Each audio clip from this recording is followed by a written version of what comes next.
Hello दोस्तों, let's crack it में आपका स्वागत है। और द हिंदू न्यूज़पेपर का साइंस एंड टेक का पेज है ये आपका, और 28 नवंबर 2021 का ये पेज आप लोगों के सामने है। इस पर कुछ खबरें दी गई हैं, 3 बड़ी खबरें हैं और 4 छोटी खबरें। देखते हैं कि क्या क्या पॉइंट्स यहाँ से निकल करके आते हैं एग्जाम पॉइंट ऑफ व्यू से। पहले कुछ छोटी खबरों की बात करें तो बहुत बहुत ज़्यादा डिटेल में नहीं जाना इनके, क्योंकि इतनी काम की खबरें नहीं है। जैसे लिखा हुआ है अवॉइड एलियंस, तो ये दिखाया गया है कि ह्यूमन ने जो है वो स्पेस हो, अर्थ के रिमोट रीजन्स हो या फिर स्पेस हो, उन सभी जगहों पर अपना जो वर्चस्व है वो बनाया है। यहाँ पर आप देखो कि अगर स्पेस की बात करें तो टर्म आती है स्पेस डेब्रिस। ओके, तो स्पेस डेब्रिस जैसी टर्म्स यहाँ पर निकल करके आई। मतलब ये है कि हमने स्पेस को भी ऐसा कर दिया है कि वहाँ से कोई गुजर नहीं सकता। ओके, तो इन्हीं चीज़ों को यहाँ पर जो है वो समझाने की बात हुई है। ना तो समझने वाली चीज़ थी, ना ही समझाने वाली चीज़ थी, इसलिए इग्नोर कर दिया गया। दूसरा आर्टिकल इंपॉर्टेंट हो जाता है, लिखा है लिविंग वॉल्स। ओके, तो जैसे कोई बिल्डिंग है, उसकी वॉल्स हैं, तो उस वॉल्स पर अगर हम ट्रीज़ और सॉइल यहाँ पर अगर हम उसकी कह सकते हैं कि उसको यहाँ पर अलाउ करें या फिर लगाएं, तो जो अंदर का एरिया है, जो बिल्डिंग के अंदर का एरिया है, वो काफ़ी ज़्यादा कूल यहाँ पर रहता है। और हमें जो बाहर की रेडिएशन वगैरह है उससे भी यहाँ पर काफ़ी ज़्यादा सहायता देखने के लिए मिलती है। देखिए क्या लिखा हुआ है कि discovery from university of Plymouth suggested sustainable use of living walls. Okay, इन्होंने क्या करा कि इट्स बिल्डिंग, अपनी बिल्डिंग का एक सेक्शन लिया, उसको रेट्रोफिट किया, किससे, विद फैब्रिक सीट, और फैब्रिक सीट के साथ साथ उसके ऊपर सॉइल और प्लांट्स भी यहाँ पर लगाए। ओके, दे डिस्कवर्ड डे टाइम टेम्परेचर, जो टेम्परेचर अंदर का होना चाहिए था इन दिस सेक्शन, ये स्टेबल था, स्टेबल टेम्परेचर यहाँ पर था। और साथ ही साथ अगर आप देखें कि अमाउंट ऑफ हीट लॉस्ट वो भी यहाँ पर कम हो गया। ओके, तो ये सब चीज़ें फ़ायदा होता है। ऐसे ही आप यहाँ पर कहते हो कि गर्मियों में घरों के ऊपर जो है वो सफ़ेद पेंट होना चाहिए। क्यों? क्योंकि सफ़ेद पेंट का अल्बीडो ज़्यादा होता है, तो प्रकाश को वापस भेज देता है, यानी अंदर घर के एसी की ज़रूरत नहीं पड़ती। ठीक है, तो ये कुछ सस्टेनेबल कंसेप्ट है, इनको हम यूज़ कर सकते हैं। ऑलराइट, तो ये सब चीज़ें थोड़ी सी ध्यान रखो। फिर लिखा हुआ है हिडन गैलेक्सीज, कोई सा भी यहाँ पर पॉइंट हमारे काम का यहाँ पर नहीं है। ओके, बाकी ब्लैक होल वगैरह के बारे में, एक्सपेंशन के बारे में, ओके, ये सब चीज़ें हम पढ़ते रहते हैं। ओके, फिर आ जाता है आपका व्हाट इज़ मीट ईटिंग बीज। ओके, तो बेसिकली हमें पता है कि जो बी होती हैं, मधुमक्खियाँ होती हैं, बेसिकली पोलन है, नेक्टर हैं, इन सब चीज़ों के ऊपर फीड करती हैं। कुछ हैं जो कैरियन के ऊपर भी फीड करती हैं, लेकिन अब कुछ ऐसी यहाँ पर बीज निकल के आई हैं जो कि पूरी तरीके से कंप्लीटली अगर हम देखें मीट को यहाँ पर कंज्यूम कर रही हैं। लिखा हुआ है completely switched to eat meat. Okay, इनको कहा जाता है वल्चर वीज। और ये जो वल्चर वीज है, इनका अपना माइक्रोबायोम क्रिएट हो जाता है, और इस माइक्रोबायोम के अंदर ऐसे बैक्टीरियाज पाए जाते हैं जो कि वल्चर के अंदर पाए जाने थे। ओके, तो जैसे आप देखो कि बैक्टीरिया वल्चर के अंदर में पाए जाते हैं, ऐसे बैक्टीरिया आपको देखने के लिए मिलेंगे कि वो ही सेम बैक्टीरिया इन बीज के अंदर पाए जा रहे हैं। यानी कि जो हाइना जैसे, वल्चर जैसे, या फिर ऐसे जो आपकी बहुत बड़े डेट्रीबोरस हैं, ठीक है, उन सभी के जो बैक्टीरियाज हैं वो इनके अंदर देखने के लिए मिल रहे हैं। और ये आप देख सकते हो कि दिस इज़ वल्चर बी, यहाँ पर इमेज में देखिएगा। ये साधारण बी की तरह होती हैं, इनकी भी एक क्वीन होती है, इनका भी हाइव होता है, ये सब तरीके की चीज़ें इनकी भी होती हैं। लेकिन ये हनी से अपना नेक्टर यहाँ पर जो है वो नहीं लेती हैं, but they do not get nectar to make honey. Vulture bees get the meat from dead and rotting animals, तो डेड और रोटिंग एनिमल से मीट को यहाँ पर निकालती हैं, इसीलिए इनको वल्चर वी कहा जाता है। क्योंकि वल्चर आपको पता है कि एक जो है वो मीट कंज्यूमर एनिमल है। ओके, वर्ड है। ओके, और ऐसे ही हाइनास भी हैं। Okay, and they make Honey with it, और ये मीट से हनी का यहाँ पर निर्माण करते हैं, इसीलिए इनके द्वारा बनाए गए हनी को कहा जाता है मीट हनी। ओके, तो ये तो 2-3 टर्म याद रखो, इनकी प्रॉपर्टीज़ तो लगभग सेम होती हैं। ओके, ये सब चीज़ें। उसके बाद अगला आर्टिकल यहाँ पर दिखाया गया है कोवैक्सीन की इफिकेसी के ऊपर। ज़्यादा डिटेल में नहीं जाएंगे और देखते हैं कि इस चीज़ को पढ़ करके हमें क्या समझ में आता है। ओके, यहाँ पर देखिए एक स्टडी कंडक्ट हुई है, 71 लोगों पर स्टडी कंडक्ट की गई। ऐसे लोग जिन्होंने दोनों डोजेज ली थी कोवैक्सीन की। ओके, और उनके अंदर देखा गया कि the vaccine generates antibodies. Okay, vaccine ने एंटीबॉडीज जनरेट की and easily detectable memory B cells और T cells responses in many recipient. और इनमें से कई सारे रेसिपिएंट्स तो ऐसे थे जिनके अंदर मेमोरी बी सेल और टी सेल के रेस्पॉन्सेज भी देखने के लिए मिले। अब ये जो बी सेल्स हैं, ये टी सेल्स हैं, ये सब पार्ट होते हैं लिम्फोसाइट्स का, और लिम्फोसाइट्स पार्ट हो जाते हैं या फिर हम इक्वल टू कह सकते हैं वाइट ब्लड सेल्स के। ओके, और ये white blood cell, lymphocyte, B cell, T cell, ये सब बायोलॉजी का सिस्टम है, यहाँ पर नहीं पढ़ने बैठेंगे फिलहाल। ओके, बट ये सब याद रखो कि दीज ऑल जो मैंने यहाँ पर नाम लिए, lymphocyte, B cell, T cells, ये सभी के सभी इम्यून सिस्टम के अंदर में वर्क करते हैं। रिसर्चर्स ने ये भी फाउंड किया कि the immunology memory to the virus and the variant after full vaccinated seems to light up 6 month in many individuals. बहुत सारे इंडिविजुअल्स ऐसे हैं जिनके अंदर 6 मंथ तक वैक्सीनेशन का इफेक्ट देखने के लिए मिल रहा है। ओके, तो the cellular immune response in the form of memory B cells and memory T cells seen in most vaccinated people would mean that the immune system can respond swiftly। जिसके अंदर भी B cells T cells देखने के लिए मिल रहे हैं, इसका मतलब यह है कि इम्यून सिस्टम बहुत तेज़ी से रेस्पॉन्ड करेगा जैसे ही वो किसी इन्फेक्शन से यहाँ पर लड़ने की कोशिश करेंगे। ओके, तो ये इंपॉर्टेंट आपको देखने के लिए मिलेगा। तो 71 लोगों पर स्टडी हुई, 39 के अंदर B सेल T सेल्स यहाँ पर देखने के लिए मिले। बात खत्म करो, कोई आर्टिकल यहाँ से नहीं आएगा, कुछ नहीं आएगा, बट समझो कि न्यूज़ के अंदर क्या चल रहा है। दूसरा यहाँ पर आर्टिकल आ जाता है बड़ा, evolution of immune mechanism can shape genetic risk of mental illness. देखिए, मेंटल इलनेस जैसी प्रॉब्लम्स जो हैं वो काफ़ी तेज़ी से बढ़ रही हैं। तो छोटी छोटी जो प्रॉब्लम होती है इनको भूल जाइए, कुछ बड़ी प्रॉब्लम्स यहाँ पर होती हैं, लाइक सीजोफ्रेनिया। ओके, इंसान अपने दिमाग में ही ख्वाब बनाने लगता है। ओके, लोगों को गलत मानने लगता है, लोग उससे बोल भी नहीं रहे होते हैं फिर भी वो बोलता है। बाइपोलर डिसऑर्डर है, ओके, ऑब्सेसिव कंपल्सिव डिसऑर्डर है, डिमेंशिया है। मैं इन सब बड़ी बड़ी बीमारियों की बात कर रहा हूँ। इन बड़ी बीमारियों से यहाँ पर ये स्टडी हुई और ये पता किया गया कि जिन लोगों में इस जैसी मेंटल इलनेस यहाँ पर पाई जाती हैं, उनके अगर हम उनकी ऊपर वाली पीढ़ी देखें, ठीक है, अगर हम उनकी ऊपर वाली पीढ़ी को यहाँ पर देखें तो उस पीढ़ी से हमें कुछ लिंक देखने के लिए मिल सकता है कि जो मेंटल इलनेस है वो जेनेटिकली आई है या नहीं आई है। ओके, तो अगर मैं आपको इसको यहाँ पर दिखाऊं, लिखा हुआ है कि इवोल्यूशन, आपको पता है कि इवोल्यूशन हो और नेचुरल सिलेक्शन है, ये सब चीज़ें डिसाइड करती हैं survival of the fittest. Okay, तो इन चीज़ों के चलते जेनेटिक वेरिएशंस भी आते हैं।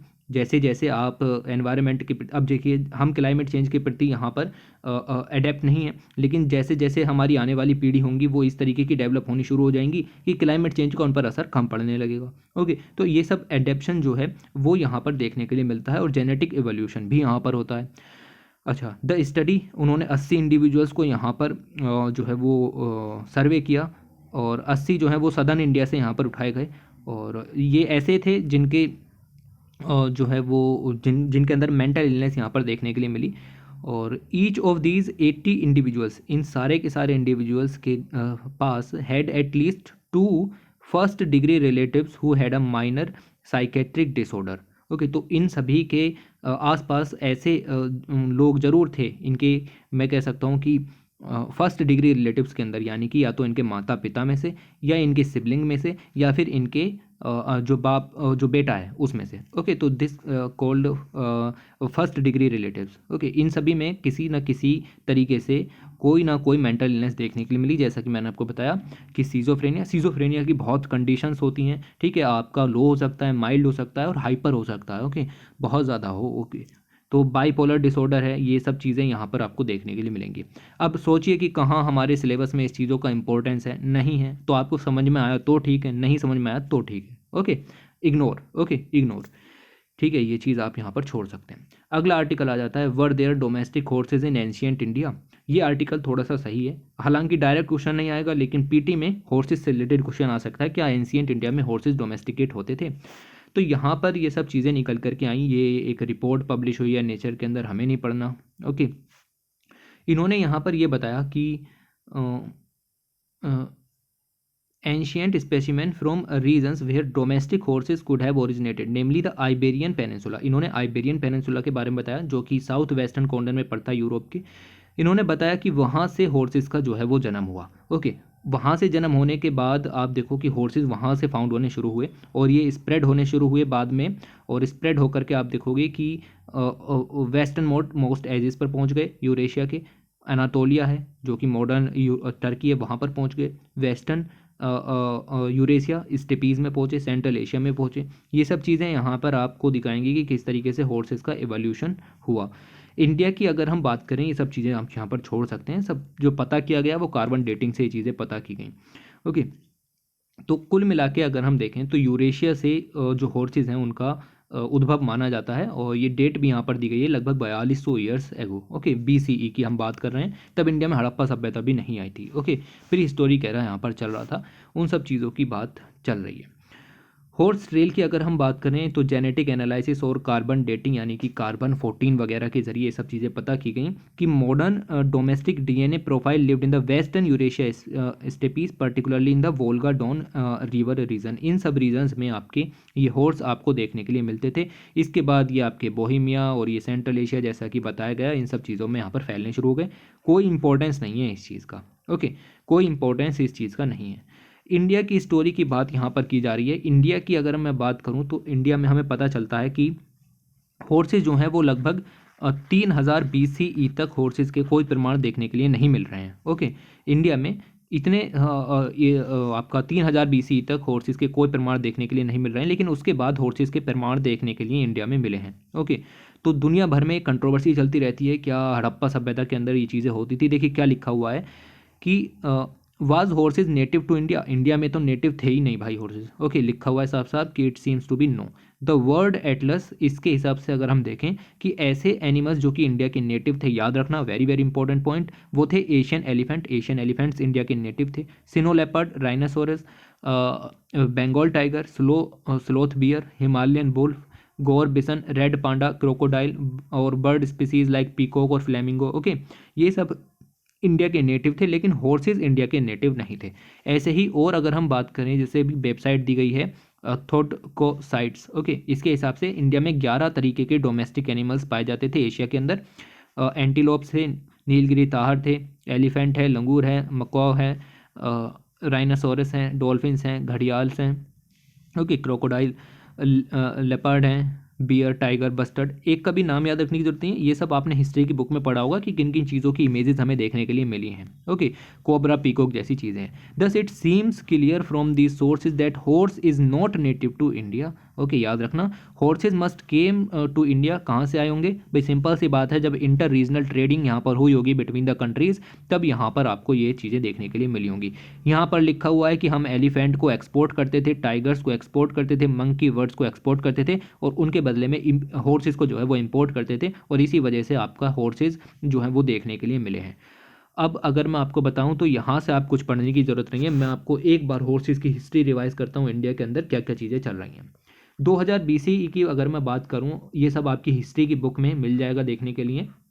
तो एक जगह है सनोली, SANAULI, सनोली यूपी। अभी 2020 में बहुत ही ज़्यादा न्यूज़ के अंदर ये जगह यहाँ पर थी। जून 2018 में यहाँ पर ये चीज़ डिस्कवर की गई कि एक स्केलेटन यहाँ पर बरीड मिला है, और 2 चैरियट भी देखने के लिए मिले हैं। ओके, रथ, 2 रथ देखने के लिए मिले। रथ उसी को कहा जाता है जो घोड़े के साथ यहाँ पर चला जाता है। तो इससे ये साबित होता है कि हाँ, वहाँ पर जो है वो घोड़े यहाँ पर सर्वाइव करते थे, घोड़े थे। तो ये 2000 BCE की मैं बात बता रहा हूँ। इससे पहले भी अगर हम थोड़ा सा देखें 2500 तक का, तो हमें भीमबेटका के अंदर आर्ट के पेंटिंग्स भी मिली हैं, जहाँ पर हॉर्सेस के साफ इमेजेस देखने के लिए मिले। अगर आपको यकीन नहीं होता तो आप अपनी NCERT खोल के देख सकते हैं, NCERT क्लास 11 की, जिसका नाम है the introduction to Indian art. Okay, ये आर्ट एंड कल्चर के लिए आपकी NCERT मस्ट है पढ़नी। ओके, ये इसके अंदर आप देख सकते हैं हॉर्सेस की साफ इमेजेस दिखाई गई हैं, और भीमबेटका की केव में ये चीज़ें देखने के लिए मिली है। अगर मैं इंडस वैली सिविलाइजेशन की बात करूं तो आपने एक जगह का नाम पढ़ा होगा जिसका नाम है सुरकोटदा।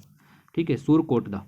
सुरकोटदा जो जगह है वो गुजरात के अंदर है, और यहाँ गुजरात के अंदर वो हॉर्सेस की बोन्स देखने के लिए मिली है। ओके, और साथ में अगर हम देखें तो हॉर्सेस के रिमेन्स भी यहाँ पर आपको देखने के लिए मिले हैं। एक जगह है लोथल। ओके, ये सब चीज़ें आपको याद होनी चाहिए थी। ठीक है, और इसी से ही आपको कुछ भी बना करके लिखना होता है, यहाँ नया नया नहीं पढ़ना। लोथल की अगर मैं बात करूँ तो लोथल में टेराकोटा के फिगर्स देखने के लिए मिले हैं हॉर्सेस के। ओके, एक बार रिवाइज कीजिएगा, आपको पता चलेगा।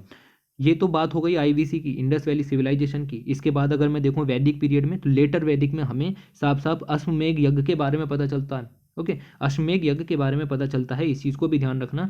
और तो और जैसे आप आगे बढ़ोगे, तीर्थंकर आपको पढ़ने के लिए मिलेंगे। तीर्थंकर की अगर मैं बात करूं तो महावीर 24वें तीर्थंकर थे। उससे पहले बहुत सारे तीर्थंकर थे, बहुत सदियों से रहते हुए आ रहे थे। उनमें से तीसरे तीर्थंकर थे जिनका नाम था श्री शंभवनाथ। ठीक है, श्री शंभवनाथ, और उनका जो सिंबल था वो भी क्या था? हॉर्स था। ओके, तो ये पॉइंट भी आपको यहाँ पर ध्यान में रखना है। और ये आप देखो कि कितने पुराने हो गए। 24वें तीर्थंकर आपके बहुत बाद में आए, तीसरे तो बहुत पहले रहे होंगे। ओके, तो ये चीज़ भी आप यहाँ पर देखो। महाजनपद के समय में भी आपको देखने के लिए मिलेगा कि कंबोज जो है वो एक बहुत ही फेमस जगह थी, जहाँ पर हॉर्सेज यहाँ पर बहुत ज़्यादा पाए जाते थे।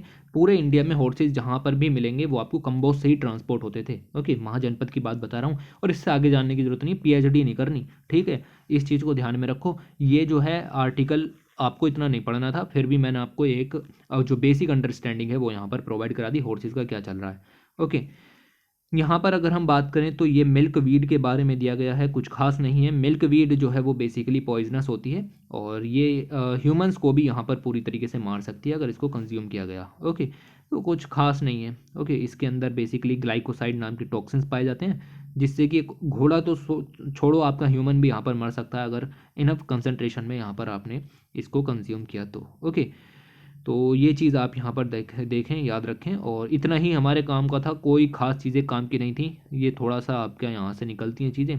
एक इस बी के बारे में लिविंग बॉल्स का कंसेप्ट यहाँ पर दिया गया था। बस वीडियो को एंड करते हैं। Thanks for watching, take care.